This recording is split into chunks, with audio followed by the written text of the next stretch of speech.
mga linya. Speak of which, ito na yung mga nag-aabang. Oo, Sa ayan na! TZFU, medyo masakit. Nandun yung mga fracture. Ogwen finding the right target, pero mukha siya yung top target na nagkato kaaga. And it's going to be a first blood na nga lang din for MP the King. Pero ito agad yung sagot nila Few. Okay na sana yung naging trade na yun. Pero napitas pa. Always ready din dito, yung pwede mag-ejector play nga ni Ogwen. Nakakasabi ko pa nga lang si James ang kanya mahuhuli. Naglatag sa eskalera dito, trying to chase down Few. Relax lang dito ang stand sa ibang mga members. 5 miyembro ng Falcons ang nakatarget din dito. Sasali na rin si Outplay. Pinupuruhan nila si Flap TZ. Pero sa ngayon, yung turtle, makukuha ni Epi the King. Focus lang din tayo sa pinakagilid sa eskalera. Tinitry na indahin, kaso di na lang kayong kakayanin. Turtle for 2 kills, Santi. Sino ang nanalo sa trade na yun? Sobrang lamang yung Falcons. Tapos ngayon, isi-secure pa nila yung purple. That's if magkakaroon ng Turtle Siege, ang gusto mo, walang makukuhang trade mines. Kaya naman ngayon, pamuksa lang ng apoy yung ginagawa ng Twisted. Pero grabe din yung facing nung laban na to. Gusto man ng Twisted Mind na sila yung Naman to! mauna, kaso sila yung papangunahan dito ni Ogwen. Haji Z down. Oh no, mukhang hindi na po. Nagagawin and possible setup ni Ogwen and ni Kyle TZ. Sige, isang pagong na, pero Haji! Hinagis lang doon, no?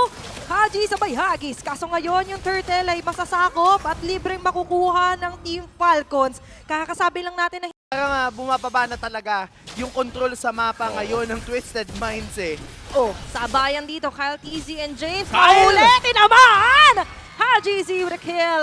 Kyle TZ is down. Makakadepensa dito ang Twisted Minds. Aabante ng konti sila James. Nagkaroon ng boost of moral. Susunod pa nga ba? Meron diversion play dito. Pero nandito nga din ang mga pagsapak, pagsuntok. Lahat pinagsasasalo dito ng Team Falcons. Few will also fall down. Nakakuha na dito ang Twisted Minds. Another potentially game si Ogwen. Natakot Mid lane na naman, tapos may ulti pang nabagsak. James with the play! Maganda na yung naging position dito ni Haji Z. Few is down. Flap TZ trying to run away at nandito na nga natin ng high risk, high reward na play para sa Twisted Minds.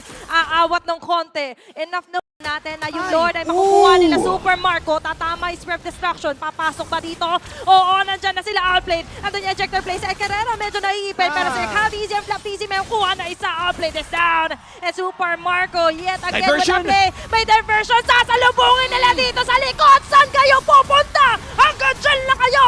Super Marco na double. Make it a triple kill in a maniac. That's going to be a wipeout. Team Falcons on the advantage. The aggressive play coming in from Twisted Minds ay hindi gumana. Kaya naman Team Falcons ngayon ay tumitipi na sa loob ng kanilang base. That's one turret down at hindi na ata nila hihintayin yung ibang wave pa. Itire-diretso lang ang tingin. Wala nang kaliwat kanan. Team Falcons taking game number 1.